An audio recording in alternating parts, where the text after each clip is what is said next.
Well, good morning. All right, are you ready? You ready to go back to the future today? All right, so, when we think about this area of Grossmont, Mount Helix, it has a very interesting story, and it's a suburban sort of rural history. And it ties into the movements that were going on at the time. So whether we talk about the origins of the Grossmont colony around 1910, move into the 20s and 30s in the interwar era when we see the revival styles, Spanish colonial, etc., and those kind of styles that popular, or you get into the mid-century and we get into the sort of modern and mid-century modern, it's all sort of rooted in the same stuff. The landscape, the natural materials, the stone, and if you live in the area, there's lots of stone, right? Do you have any soil on your lot? If you do, you're a lucky person. You have soil. I live in Boulder Heights, part of La Mesa. There's a reason it's called Boulder Heights. There's a little soil on there, and then the rest is pretty much DG and rock. So anyway, always part of that. And so taking on the fact that we don't really have what you would call, I always like people back east to say, what's the weather like there? So we don't really have any weather in La Mesa. We have some climate, and it's either very hot or lesser hot and nice, which is most of the time, or we have a fire or a flood or something. But anyway, most of the time it's just a climate. We don't have a lot of weather here. And so taking advantage of that, of course, is part of that indoor-outdoor lifestyle that comes from the arts and crafts movement, the back to nature movement that happened 100, 125 years ago, through that same sort of ethic that goes through people living in the indoor-outdoor, whether they have a Spanish colonial ranch house or they have a modern ranch house. That indoor-outdoor, take advantage of the local materials, the native landscape is all part of that design ethic that you'll see through all of this, and bringing that lifestyle that we sort of know as the California dream lifestyle or the suburban lifestyle. At the same time, these areas also, since most of the area never incorporated into city, it still very much sort of has that rural feel, doesn't have that, the typical sort of city feel. And so that's part of what we're going to be talking about today. As you can see, the breadth of the stuff we're going to talk about today, from that, and of course the indoor-outdoor life. So you got to have a swimming pool and old Catalina pools. Post-war here was centered here in La Mesa, having that lifestyle that just became sort of the ultimate, and I'll talk a little bit about that as we go through there. So the basic geographic area that we're talking about, sort of centers around, we're in the center of Mount Helix.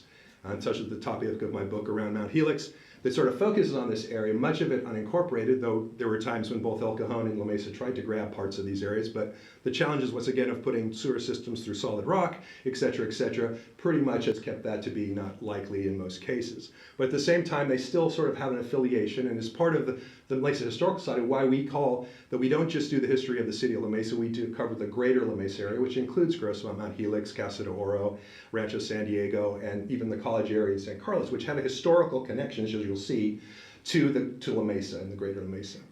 So this will just give an idea of some of the landmarks and stuff that you might see today and sort of the area that I'll be talking about in general.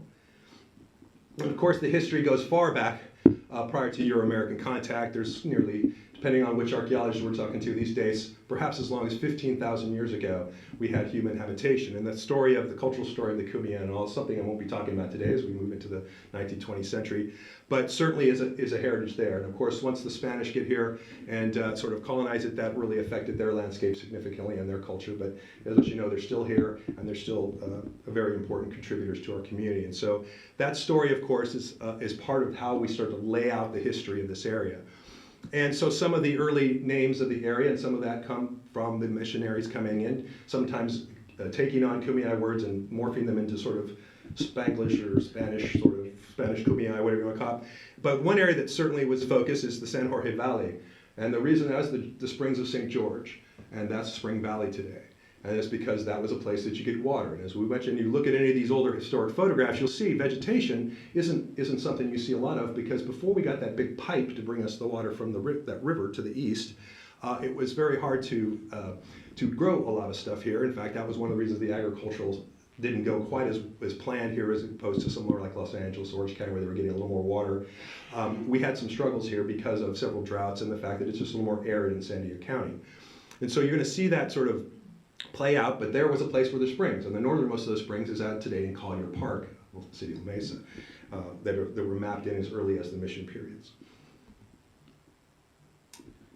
And it's interesting enough then when the Americans arrive and it's time to start, laying that property grids over everything, and they finalize the Spanish-Mexican era ranchos. It just happens that the area around Spring Valley and Mount Helix, pretty rocky tough terrain, ends up not being in any of the Rancho grants. So it's not part of Rancho El Cajon, it's not part of the ex-mission Rancho, which most of the city of La Mesa is, or the Hamishaw Rancho, which is pretty much La Presa up through what today we call Rancho San Diego, Hamishaw area. It is sort of fell in between. And the little star there is to sort of show you Spring Valley and the different ranches and some of the pioneers. And so when pioneers and Americans started coming in the 1860s, they found land that wasn't already deeded to private owners in the ranchos. And so we actually saw a small group of settlers sort of move into that valley starting as early as the early 1860s. It was very early for San Diego County. And of course, shortly after that was the infamous, or not necessarily infamous, so I guess you can decide if it is or not, the naming of that little Rocky Mountain point, right? The spinal one up there.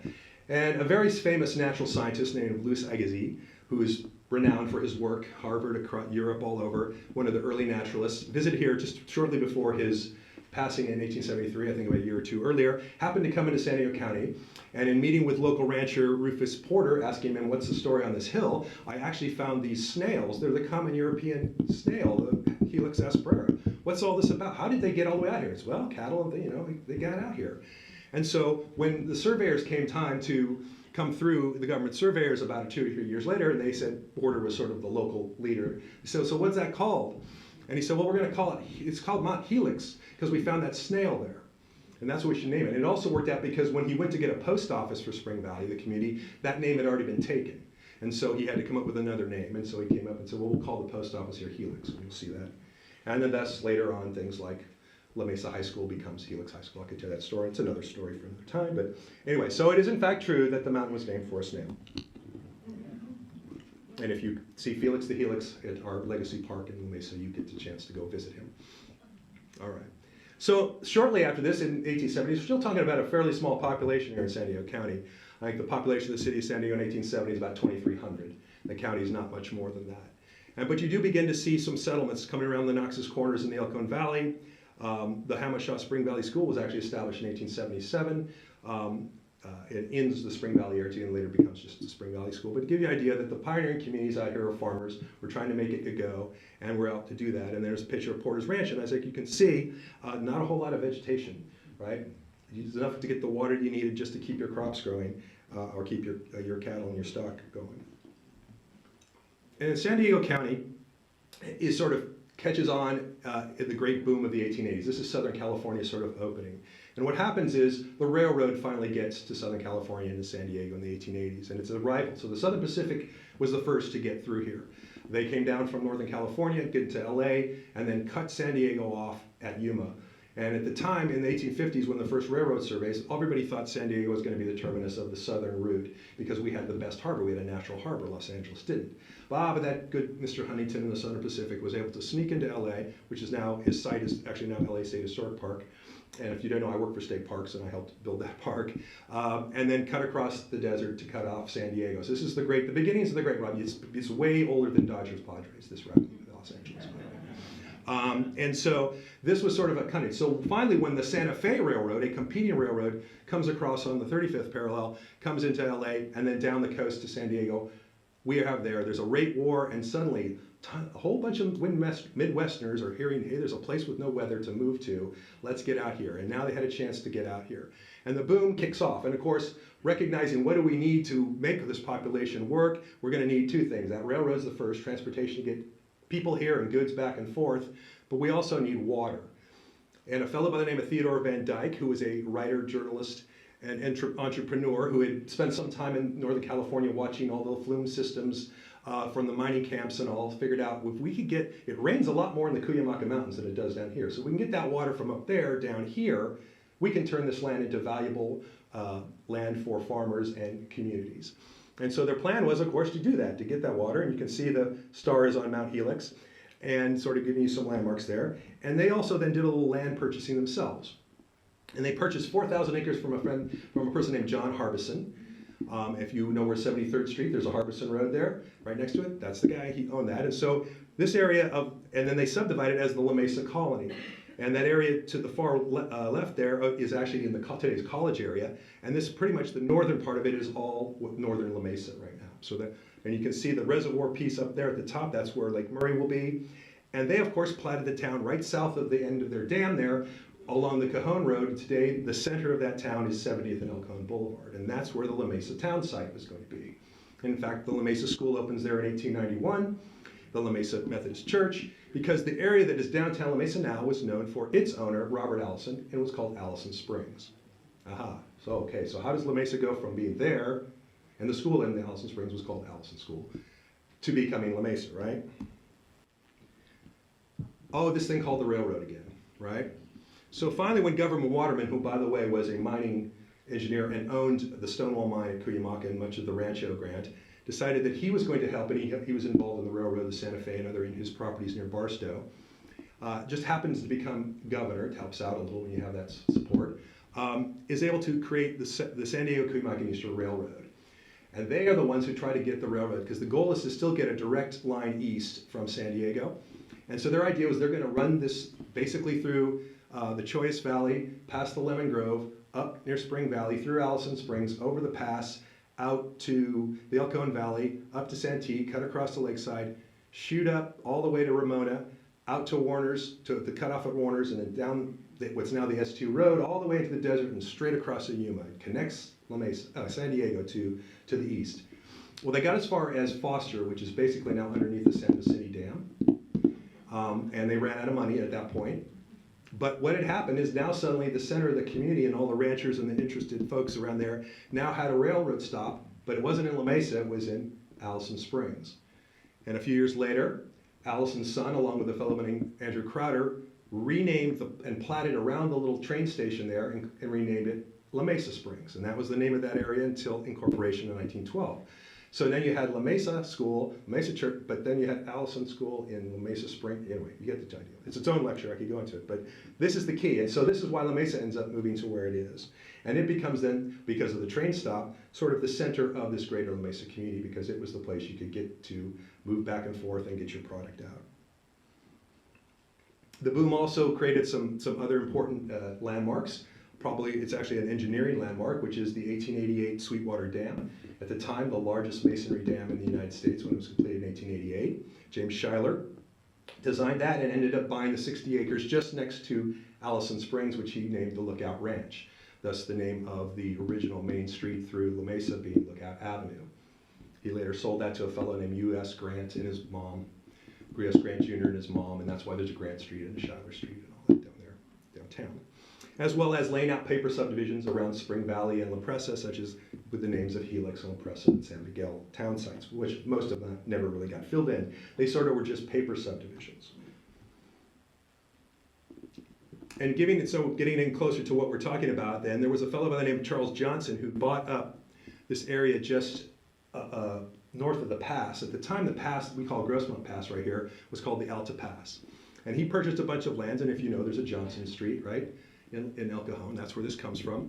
And all the area that's now Fletcher Hills and up around the Grossmont was owned by Johnson, and then he began to sell it off, first to Hervey Park, who was heir to the Park pharmaceutical company, who was looking for a place to sort of semi-retire, and that's his natural spring-fed pond that is, of course, right behind Anthony's restaurant today. And yes, that goes way back, and it is actually a spring-fed pond. It was not part of the flume system. And then another fellow by the name of Sam Marshall, Al Marshall, bought this sort of eastern end there and named it the Villicaro Ranch. So that's where some of that is. So this is the area that sort of is going to come up to another person buying it. So by the turn of the century, this is sort of gives you an idea of what we're talking about. There's the Alta Pass, the flume flying through there, the Lemon Grove flume, which came off from the main reservoir, and I'll show you a picture of that in a second, that came south through. There's Allison Springs, the town site, etc. To give you an idea, population of the area at this time is probably a couple hundred for that whole area, about 200 or so. So still pretty sparsely populated area. But you're beginning to see some of the early other things that sort of we know of today. Out east of the Hamashaw, what today east of the Hamashaw Road near where the Valhalla High School was the original Hillsdale School. They reused that name 20 years ago for a junior high, but the original Hillsdale School. Eucalyptus Park, which Mr. Fisher planted back in the 1890s, and has of course been since that time a place for the community to gather. Of course, it's now a county park. And you can get an idea of the Hink Ranch, which is in the Mesa Highlands, just sort of east of downtown, and you can see the vegetation, lush vegetation in the landscape there. And of course, all with the hopes that these ranches, being fed with flume water, would turn into wonderful, prosperous citrus ranches like was going on in LA and Riverside and Orange counties, where some of the highest per capita properties were at the time in the country, because the citrus industry was just booming, and because we could grow year round and now ship with railroad cars that had ice caps. You could get oranges to New York in December, and you could get paid a lot of money for that, right? And so this was a big dream. So this was the dream. Unfortunately, there was a kind of big drought that kind of hit us from about 1897 to 1904 that basically put the Flume Company into receivership and pretty much killed off most of our agricultural goals here. We did a little bit in the lemon industry because you don't need quite as much water to make lemons sweet like you do oranges. And so Chula Vista, Elko, there were some mostly lemon ranches, but very few that were big prospering ranches the way you would see the larger areas in Los Angeles. In the meantime, with the connection to the railroad and the automobile, you then begin to see the sort of the incorporation of the more suburban. So around the town side of La Mesa, around the same thing, around Knox's Corners in El Cajon Valley, you begin to see sort of suburban communities, people moving out there to live, have businesses. And this is the point that by 1912, there were enough people, which you needed 600, to incorporate as a city, and both of them had about 700 people when they incorporated in 1912. So you then begin to have these commercial cores there in both La Mesa and El Cajon, and because the post office was named La Mesa, they decided to change La Mesa Springs to La Mesa during the incorporation cost. And what's interesting is to sort of think about it. These communities tended to fit into what was going on sort of politically and sort of in the US, and certainly California, with this idea of what we call progressive. We call it historic progressive, not today's progressives, we won't go into that. But progressive of looking to the future, being open to new ideas, finding ways to have government control corporations and sort of be able to keep the small person, the middle class folks in representation. So one of the first institutions they built and put their money together was the La Mesa Grammar School, and both the Alice and Spring Valley districts combined on this. And from 1914 to 1942, this was the only grammar school serving La Mesa Spring Valley area. It was a K through 8, and of course it was designed by a young architect by the name of Richard Requa and his partner, Mr. Reed, and it was in Mission Revival style, which is a very hot, of course, at that time in 1914, sort of as a style for Southern California, especially San Diego. And there were some other cutting-edge architects who today are often talked about as being, the leaders in moving pioneers towards the modernism movement in architecture and taking those arts and crafts ideals, but moving them on with a more modern, a more progressive look. And so there were two buildings that we know that were done in La Mesa by Irving Gill.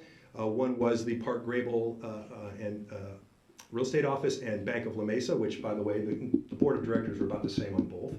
And they had that building right there at the corner of Spring and Lookout Avenue, La Mesa Boulevard. It's where the Goodwill building is now, the former furniture store.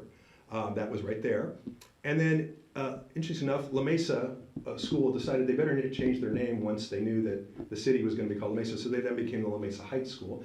And that's right at the site today in the college area where the Harriet Tubman School was originally John Muir.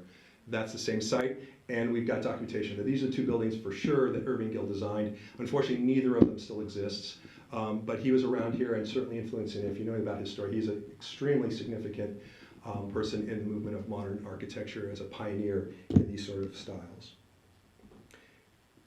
And that, of course, you can see that influences some of the key architecture of La Mesa. These are three houses up in sort of the first elite area. This was last year's tour. We did Mount Nebo, and some houses up there. The Sherman Grable House, which has been on the tour. The Todd House, which has been on the tour.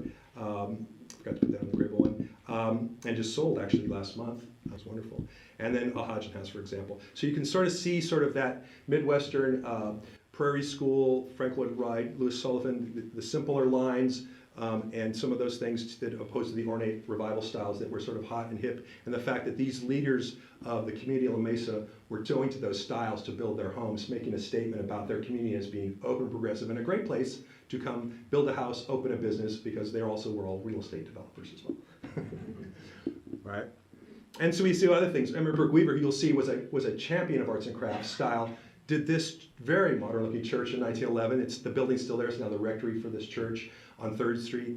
The main Spanish colonial church is right next to it. It was built about 10 years later.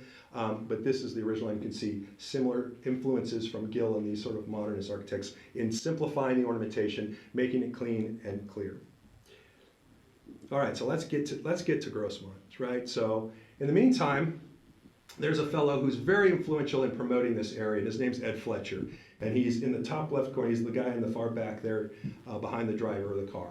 And Ed was an interesting guy. He came to California from Massachusetts during the Great Boom in his teens, got a job working for some produce salesman, and began to travel the county selling and collecting produce. And so he got to learn about all the roads and all the conditions.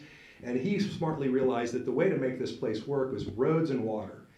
And his collections are all at UCSD. Most of them are there. Amazing collection. He seemed to be involved in every water and road project in the county for about 40 years, and was sort of this venture capitalist. He always had about 10% of the money. He'd find somebody with the rest of the money to do it, right? And he had the vision and the ideas. And his push was to get this infrastructure into San Diego so that we could do it. And he happened to meet this guy in the far back seat of the car there, whose name is William Gross. And Gross was, like many folks coming out in that 1880s, 1920s, was looking to sort of create a second career for himself. He had been a talent scout and actor in New York in the theater business, knew a lot of people, and was sort of looking for a way to sort of semi-retire and come out to California and sort of take it easy in the life in the land with no weather, right? And they happened to meet on vacation at Yellowstone National Park when Fletcher and his wife were coming back from a trip out to see their family in Massachusetts, about 1903. And happens to get that Fletcher says, oh, you're interested in investing in California, are you? I know some land. Mr. Park just passed away, and I just purchased the Via Caro Ranch, and we have an opportunity to create something there. What kind of place would you be? And so there was at this time also this Southern California, this idea of sort of idealistic bohemian communities, this idea of recreating yourself in a new world and all that. We could create it. And so they came with the idea of what about arts and artists, and we'll create an artist colony to which people can live in the outdoors amongst this wonderful rocky terrain with the great view lots, and this is gonna sell. This is perfect. And so he convinces Gross to come in with him. They purchased that land around there that we talked about, and quickly moved to subdivide it. In the meantime, knowing that, okay, he's got the land guy in, right, and they should subdivide it, he now needs the water. So he then turns to a fellow who was also had made some money. His name was James Murray, and he had made his money in the cattle business in Montana and was out in California getting away from the winters, I hear, was the story, and happened to run into Fletcher, and he said, well, you're looking to invest? There's this water company that's gone upside down, but if we could get hold of it, we could get this water right to all the lands we would own. And so he convinces Murray, one, to buy up all the rest of the rancho, which today we know is Fletcher, it's the Fletcher Hills area and all this area that we're standing on right now. In fact, that star is where we're sitting right now. Because the reservoir at the end of the flume was right there.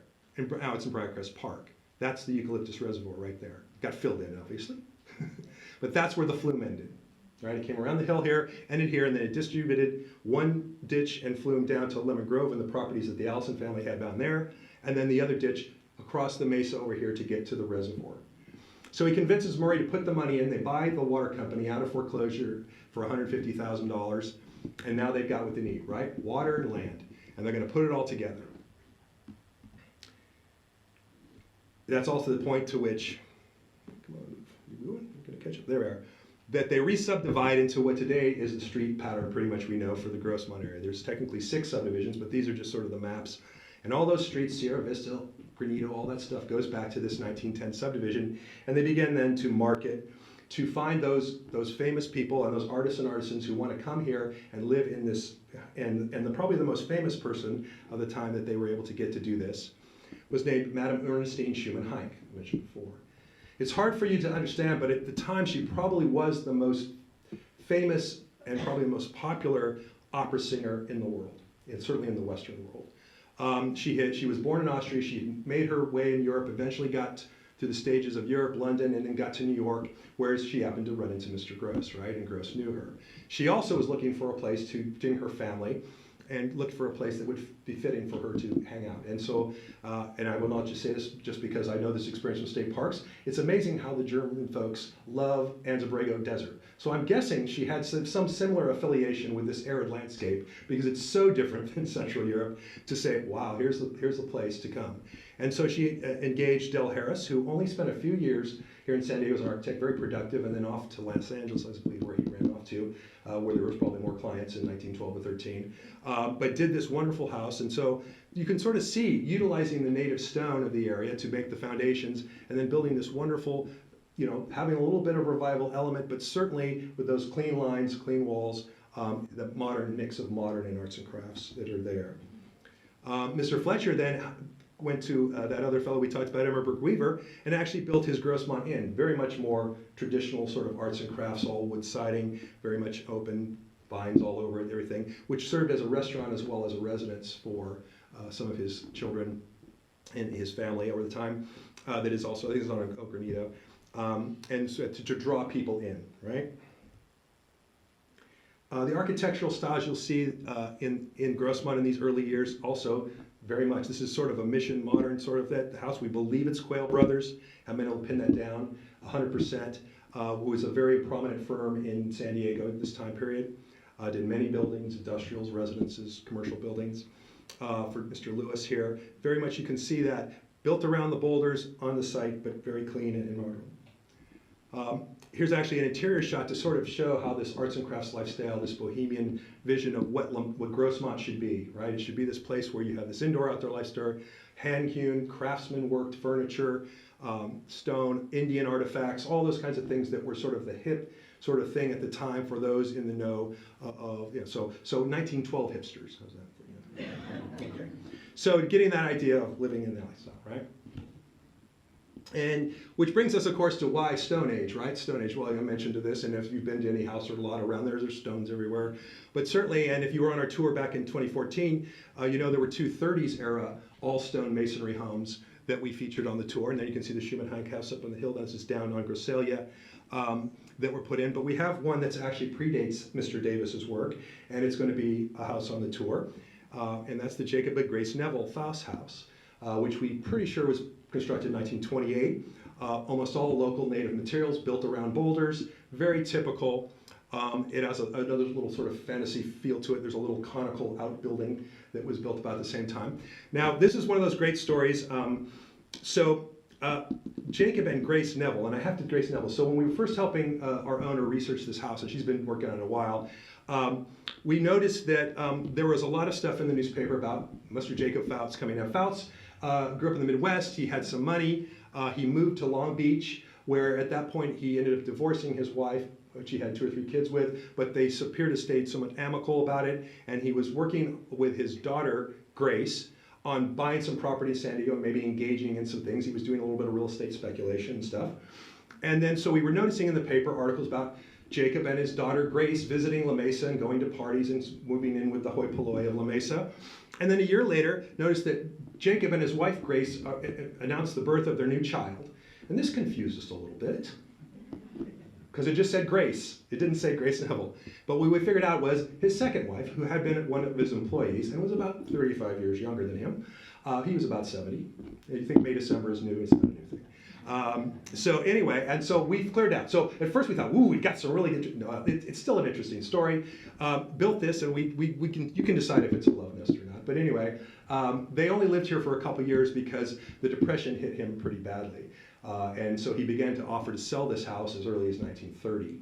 And eventually in 1933, he did sell it off to a local person. But an interesting story and a very amazing piece of vernacular stone masonry architecture that really sort of fits in. So when we first got this house, we got the theme, Stone Age, right? Stone Age. So this one. So very much interesting and also fitting into that arts and crafts lifestyle. A little later than most of the buildings, but still filling into that style. So we're going to catch you there on that one.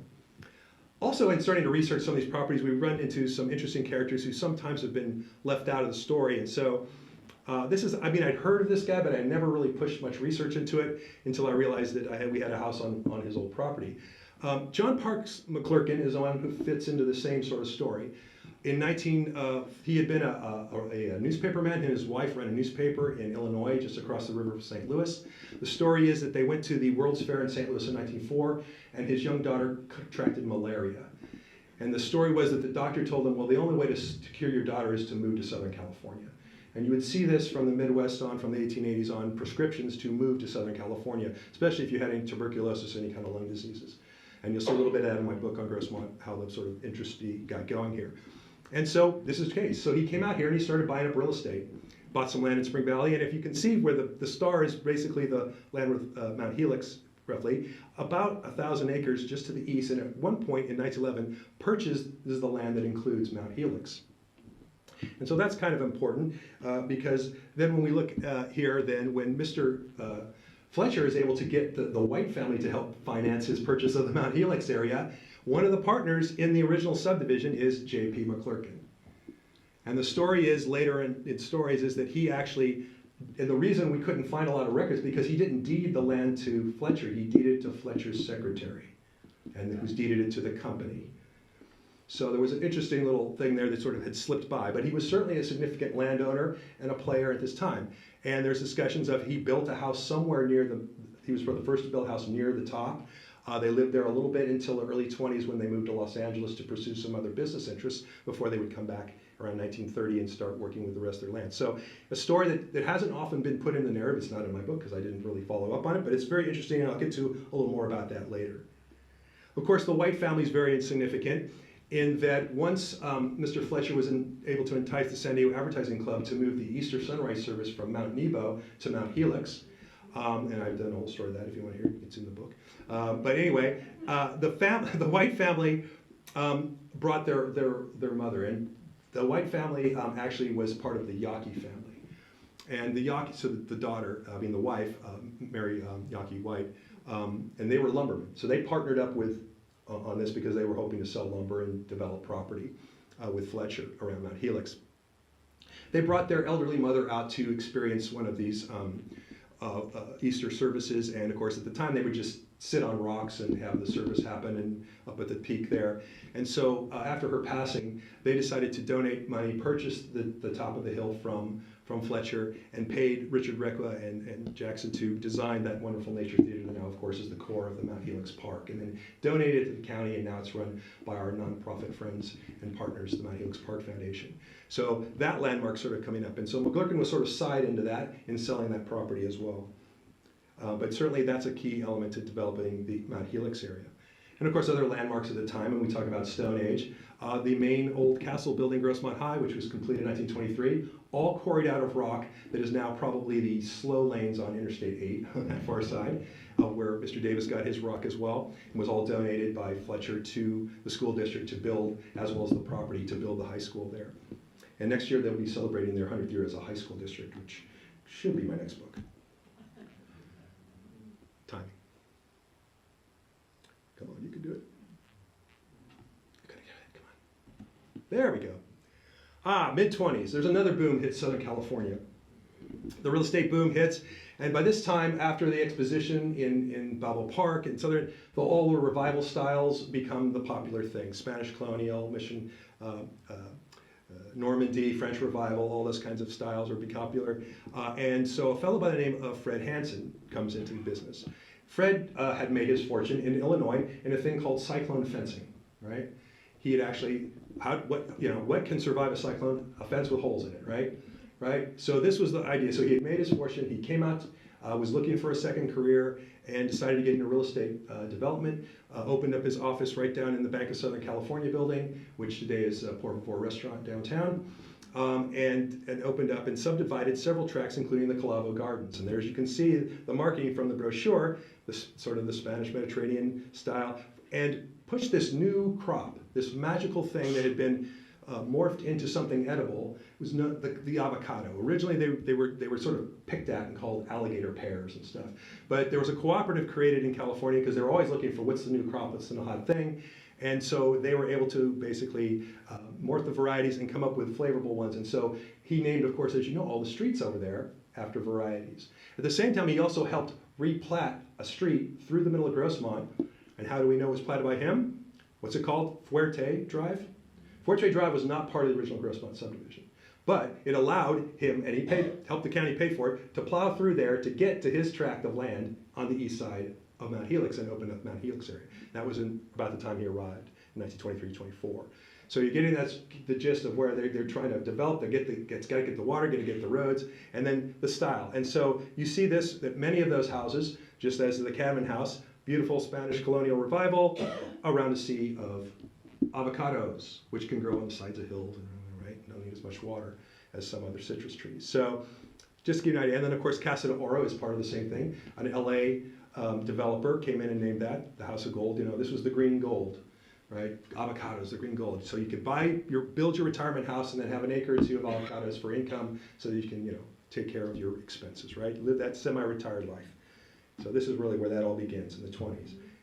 And just as with Fred's house, which is right there at the lower peak of Mount Helix, the road comes around before you head up to the park now. That's that house right there. A beautiful sort of Normandy Revival home, giving you an idea of the sort of the goals and sort of the dream landscape from this interwar period.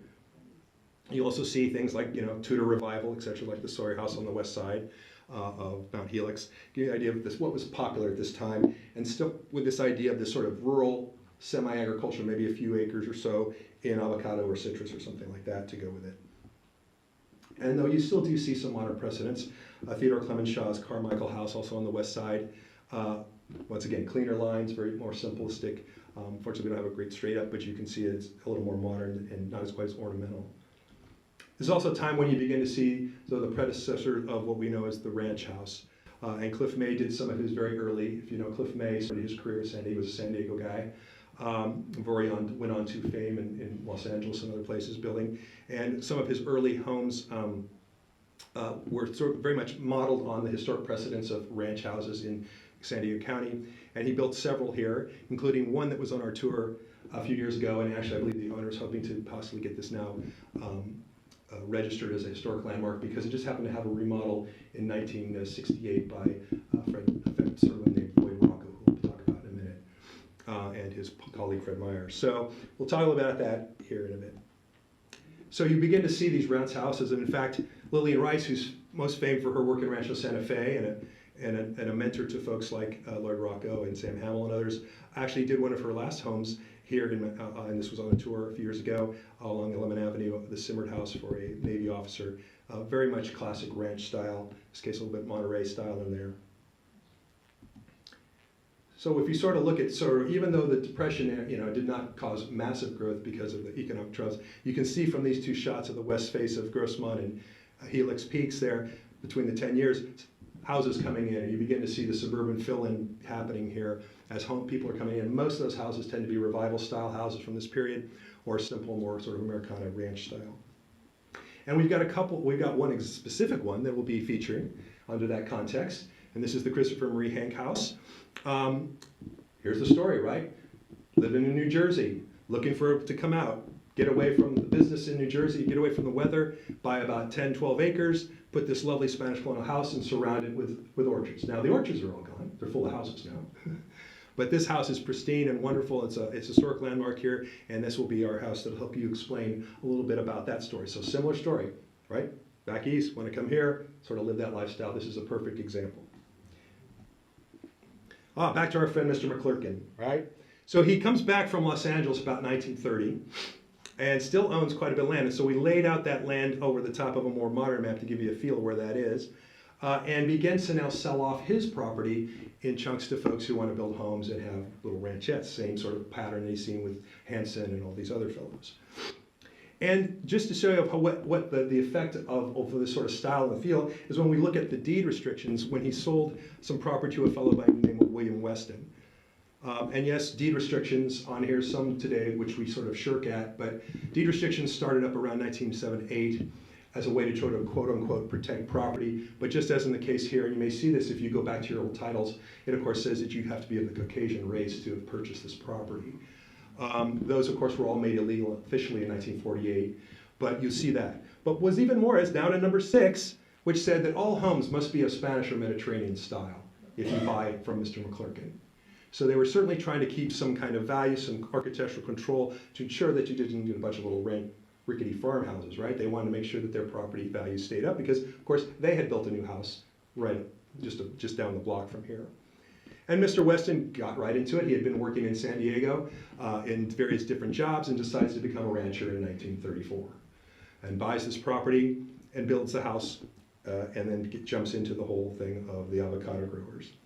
Now, interestingly enough, I found about 3 or 4 permits for properties in the McClure tract that were sold off between 33 and 35, and all of them were designed and built by the company Denstedt and Denstedt. who are very prominent. There were two actually, at that point the two companies had split. There was the original Denset company and then these two brothers broke off, and for about 10 years there were two different companies. After the war they merged back.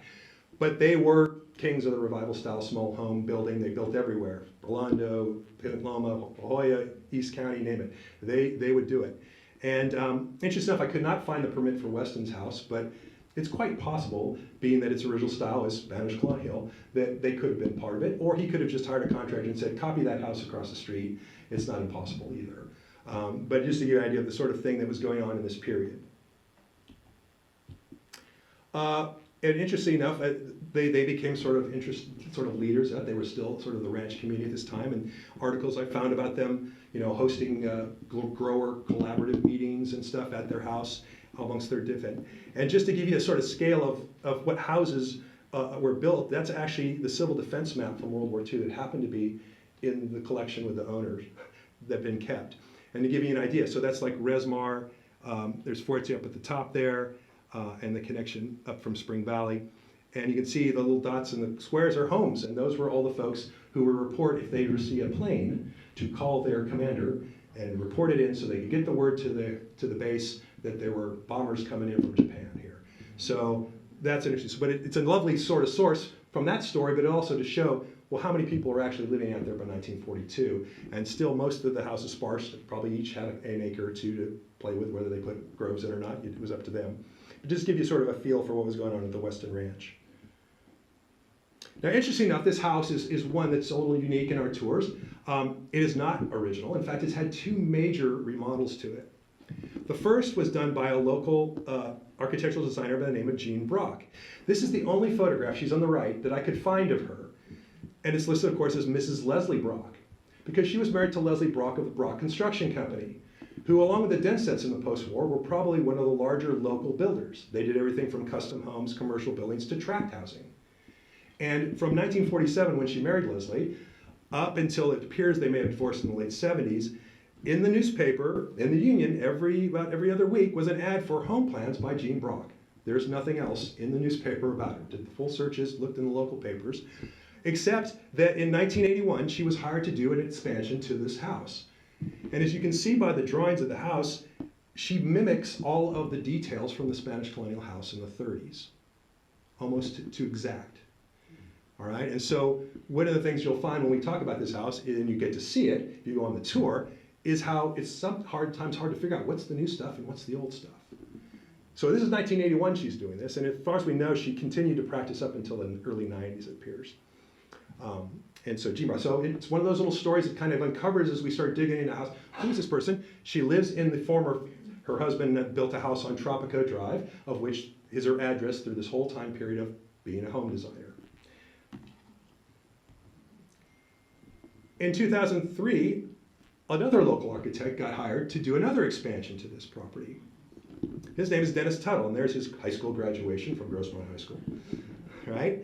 And he went off to the war like many folks from this period, came back and practiced here and actually built houses all around Nebo and all over the area. Unfortunately, he just passed away this last summer in June. Was never able, I don't know, Keith, did you ever get a chance to talk to? No. Yeah, neither.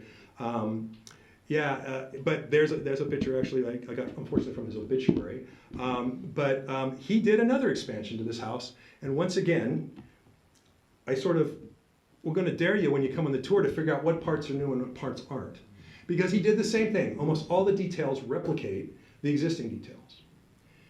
There is some differences, but in general, the whole feel of the house still fits. And so we thought this was a really great example, not because it's just an amazing house, it has an amazing landscape as well with it, which you're going to enjoy, but to just see how things like the original bathrooms, the decor is, really cool as well, but definitely just sort of see how this building so from a 1930s house to how you can bring it up, still keep it in character, and expand it for your needs. And we have a young family living there as well, so they need the space.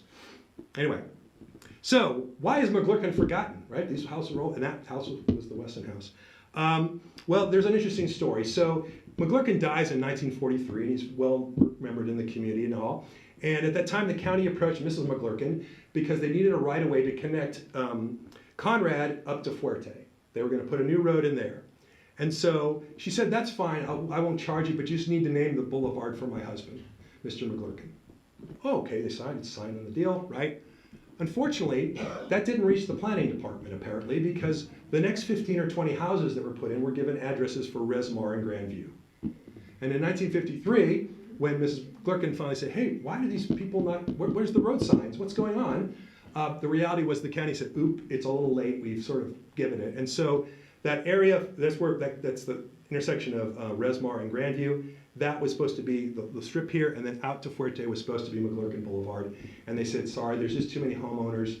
We're not going to change it back to McClurkin. And so his name was off the landscape there.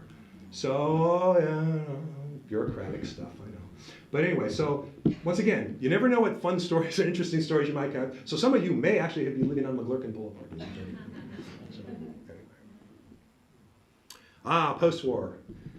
Obviously, we're talking about, the growth, and certainly in the interwar era, San Diego's county population pretty much doubles every decade. But that gets kind of exponential after World War II. All those GIs and folks who came out here went, wow, this place has no weather. This looks like a blue place to hang out, right? And you see that sort of optimism, we've won the war, and it's moved forward, and you see that as an open palette to move into that mid-century sort of canvas here. And so I'm going to sort of give you a little bit on the different styles, and you can see the range of it still. Working around boulders, working around the landscape to bring out, even if the styles are different. And of course, to read this, this is from January 1955. Let's see if I can get this. The days of drift and drag are over for San Diego, right?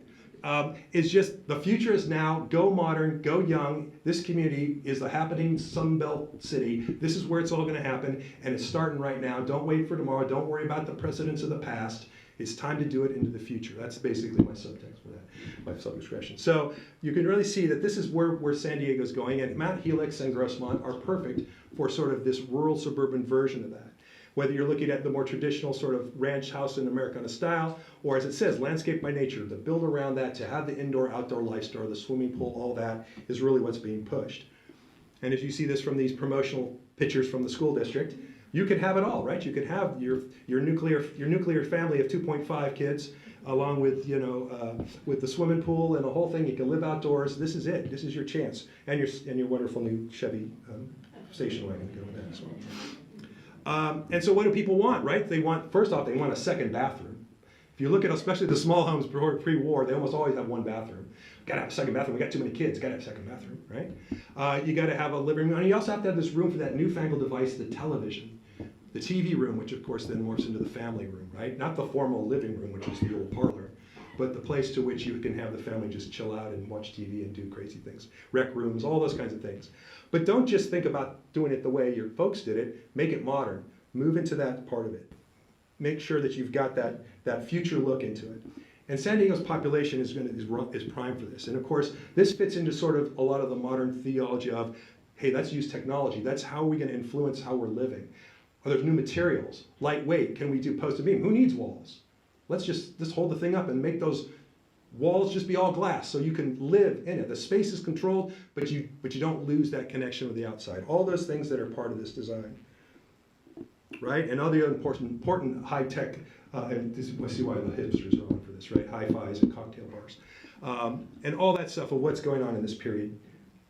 And one of the first leaders in all of this is a guy named Lloyd Rocco, who's a local guy as well. And is a leader, and you've heard Todd Pittman, who's sitting in the back. Hi, say hi to Todd, who is our historian of Lloyd Rocco.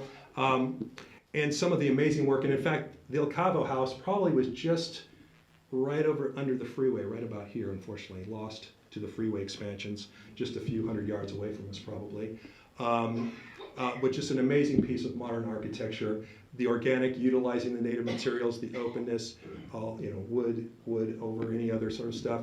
He's famed for creating, him and his wife Ilsa, who taught design at San Diego State and art, for creating the Design Center, which was a really important place for many young modern architects and designers to cut their chops and learn the style and move on to careers.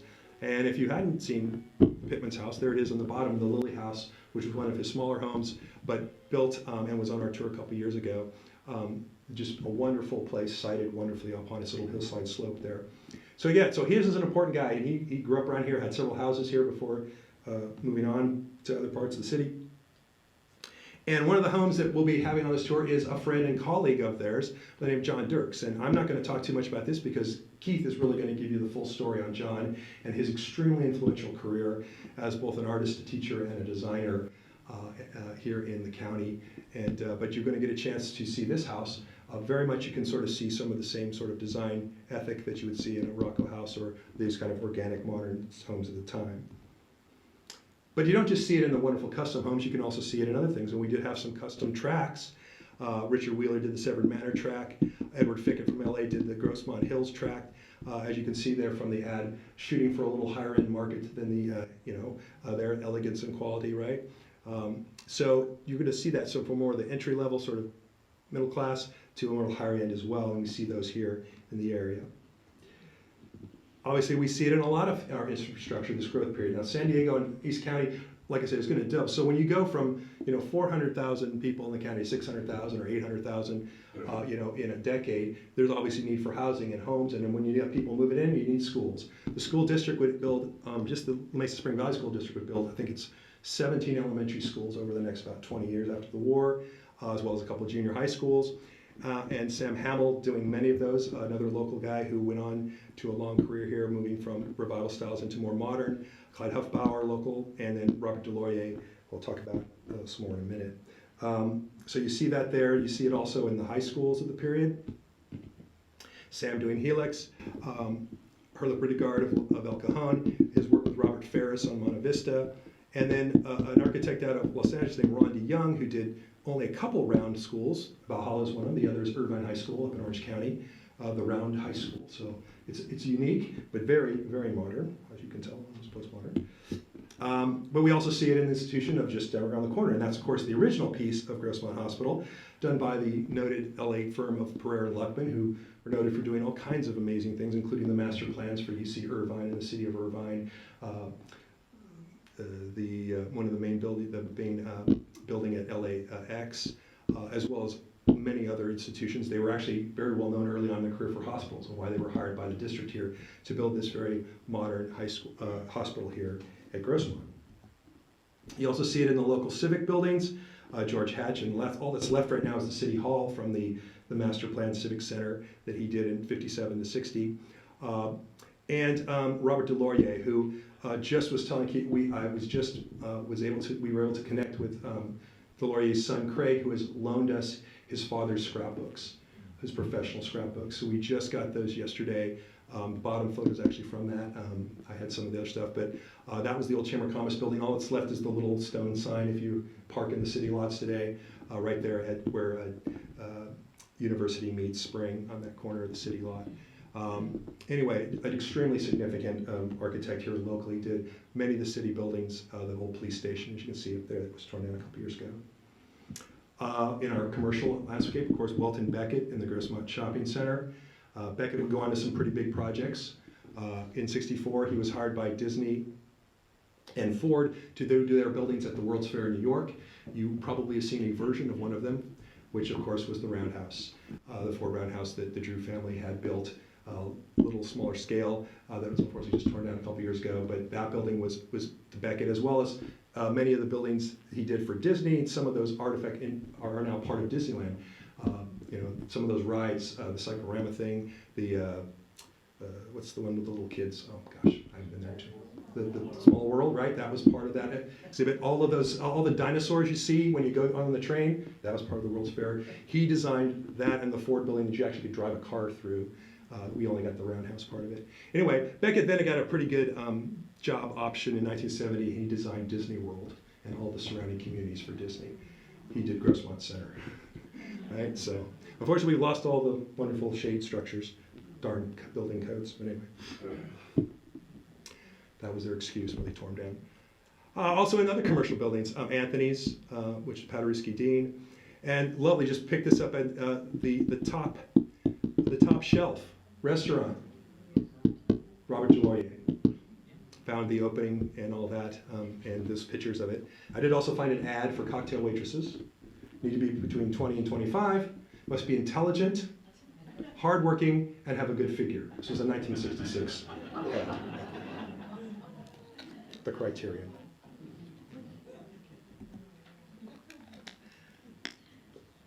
the place where it's in this, and actually Keith and I talked about modern architecture in churches and religious buildings is something that really, and if you, there's actually was an exhibit, is Mark's exhibit still up? Yeah, in La Jolla on modern religious architecture here in the county. Le Laurier becomes sort of a key of this, but just as a couple other local examples, the St. Andrew's Church, or Santa Sophia Catholic in Casa de Ora, or the Trinity Presbyterian, very modern. You see this where these groups are looking to, these organizations looking to sort of attract, and make a statement in the community, and using modern architecture as sort of that. And it just happens that Bob Delaurier was known as Mr. Church. He did probably more churches than anybody in the county, and his books are amazing. We're going to be able to, several I didn't have any idea he had done. And the one up in Santee, the Carlton Hills, the parabolic roof, just really cutting edge stuff. Fletcher Hills Presbyterian, really taking it out there by going forward in modern style. Houses, back to our topics, right? Certainly, if you were here in 2016, you remember some of these houses that were on our tour. Cutting edge architects all practicing and finding willing clients and palettes here in the Grossmont Mount Helix area to put in those homes. One of our friends, John Mock, John coming today? I was hoping he might stop by. Some of his work, you would have saw the two houses over there that were on our tour as well in 2016. Amazing pieces of architecture, but livable, wonderful homes. Hit the first steel house up in Eastridge. Just give you an example of some of the stuff that's going on. Not all the builders, though, and designers were architects, full-on architects. Some just were great designers. And John Mortensen is another one of those interesting folks.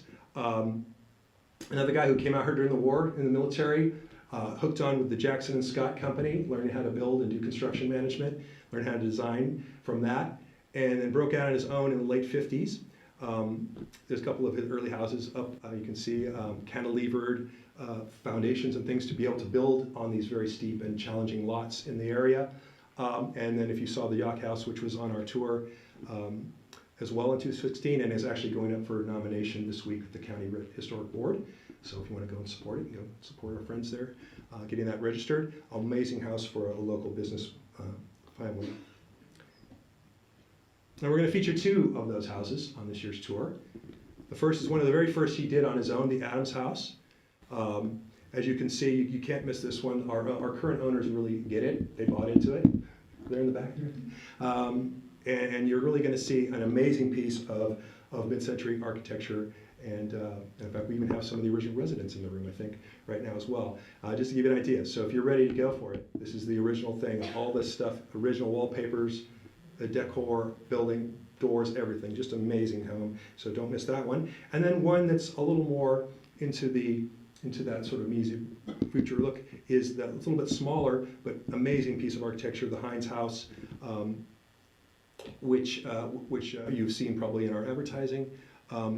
Just an amazing, once again, well-designed, amazing landscape work. Thank you, Todd, to really set this thing off. We got to give Todd some credit once in a while. He's just sitting back there trying to hide from everybody. Say hi to Todd when you get a chance. Anyway, so just an amazing piece of architecture and another wonderful example of this style in this period. All right, so now, and actually, I think he did somewhere around 250 homes, we think, plus some tracts in our apartment works, Mortensen. Now, the last house that we have to talk about is an interesting one, and this is always fun for me when we run across a designer that I may have seen the name, but really haven't a chance to look into in all his career. That's actually Barton Kaufman's high school graduation photograph. He graduated from San Diego High School in 1939, and as you guess, someone graduating from high school in 1939, he was inducted into the Army. His interest at the time, he says, in his high school was to go into aeronautical engineering, which, with Convair and Solar being the two biggest companies in the city at the time, makes like an interesting idea. And so he goes on, he comes out after the war, completes his engineering degree, and begins working as a draftsman for several different companies. Somewhere around, it looks like about 64, 65, he connects with another designer by the name of Marvin Parker, who's another La Mesa-based designer. Neither of them have, as far as I can tell, had architecture licenses. We're still sort of trying to figure that out, but certainly we got involved, and they were doing mostly apartment work. And so I was able to track down through the few articles I could find on things that are actually credited to him, and actually we have the drawings for the house where he has his name and stamp on it. to build there. So this is an apartment complex that's currently sitting, and these photos are about 2 weeks old, in Crown Point. And it's an interesting sort of building. Initially, he and Parker rented, this is the other fun little piece of this, they rented some space in a office building in the industrial area of La Mesa. So I went looking for the print thinking maybe one of them designed it, but no, it was designed by a guy named Locke Crane. If you know him, another one of our modernist architects. Unfortunately, that building has been torn down in 1989 for a storage facility. So John isn't here, maybe it's good because John has some company, unfortunately, because one of his buildings in there has now been torn down for a storage building. But anyway, here's some of the other projects I was able to identify with Barton. The Stadium Arms in Grantville, so if you just right there where Twain meets Mission Gorge, there in Grantville. There's a large apartment complex in Oceanside. He did the Del Mar Inn in Del Mar. And if you happen to get off at Lake Marty Boulevard and head north and look right across the street from where the old ice rink that's now the church, the Lake Marty Woodlands complex, which is also Barton Kaufman. Unfortunately, I found that he passed away just 3 years later, so I'm not sure how much more he did, but I'm sure he was supporting Parker. I think they worked back and forth together on projects. But these are the ones that I could find to which his name is affiliated with. So it's always interesting to find and try to track into the career. The only home that we know he built is the one that's going to be on the tour, and that's the Mcnofsky House. So you can see that sort of modern styling there, an amazing piece of architecture, and certainly moving into that sort of Misesian school of let's make it minimal ornamentation, but have all of the same design elements. So simplifying the material, simplifying the ornamentation, very simple lines. But when you get inside, the same indoor-outdoor experience, all those same sort of components are in the home, as well as a few modern accoutrements, including that wine cellar, which just happens to date to a very important business here. Anybody know the San Pasqual Winery? They owned this house and put the wine cellar in before they started their business. Ah, yes. Beautiful, beautiful techniques there. So, and it's always interesting when you think about, we start to, well, who buys these houses? Who commissions these houses, right? Who were the Mcnofskys, right? The Mcnofskys, Stuart Mcnofsky was a teacher and an administrator with San Diego City Schools for many years.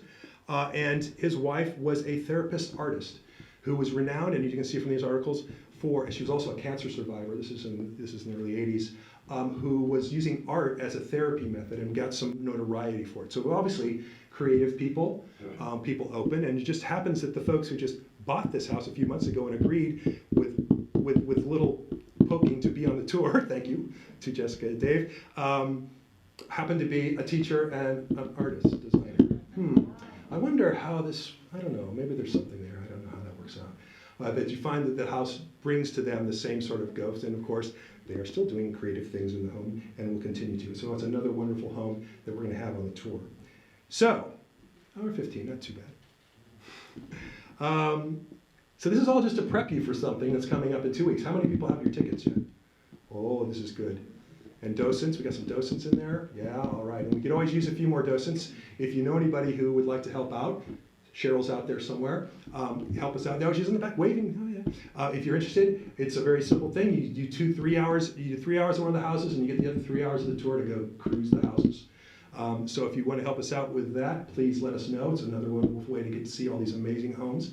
And I'm telling you, we're very lucky to have an amazing photographer as a Steve Churchill. Most of those photos are from Stephen Churchill. Wave, Steve.